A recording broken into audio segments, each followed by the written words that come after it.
So like I said, I made 10 of these, but they're in no particular order. I would say some of the ones I'm going to talk about last are probably the most important, but they're least contentious. They're something that everybody can agree on, you know.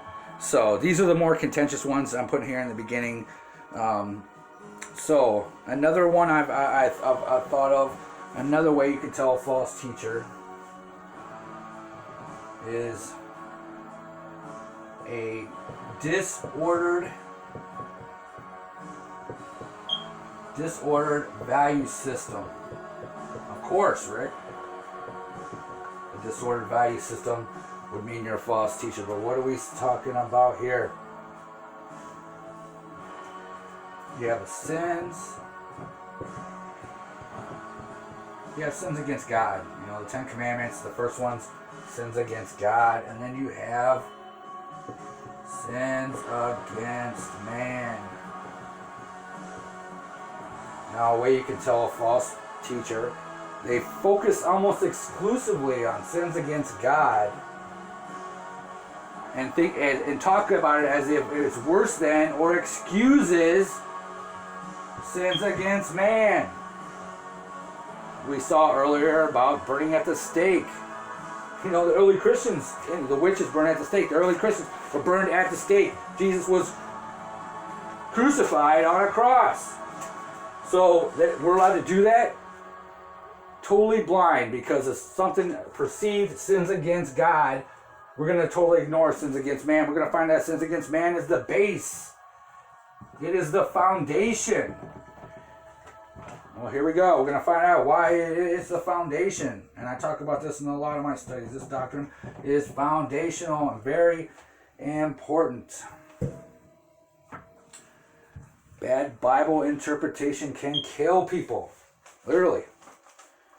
Matthew 5:23-24. Therefore, if you bring your gift to the altar, and there remember that your brother has something against you, leave your gift there before the altar and go your way. First be reconciled to your brother, and then come and offer your gift. Right? That doesn't sound like kill people. It was not like it was in the Old Testament. This is the new age. We're in the new dawn, the new law. But we can still talk about the Old Testament. That was Cain and Abel. Why was Cain's sacrifice not accepted? Because he hated his brother. Disordered value system. It wasn't the sacrifice that was faulty. It was the fact that he didn't love his brother. Disordered values.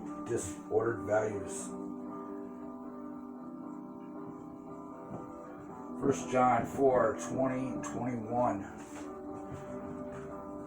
If someone says, I love God and hates his brother, he is a liar.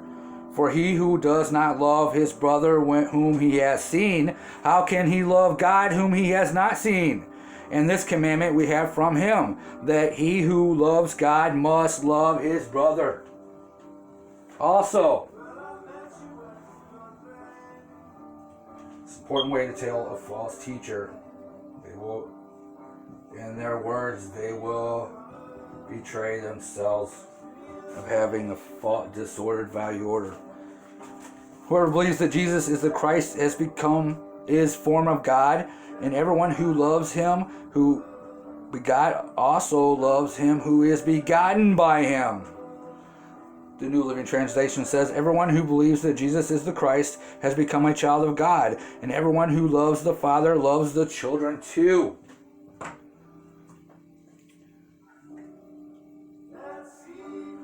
I would say this extends to everyone, but particularly your fellow Christians. You see this preacher talking against his fellow Christians because sins against God and it just totally disordered, okay? 5:1. John 13:34-35.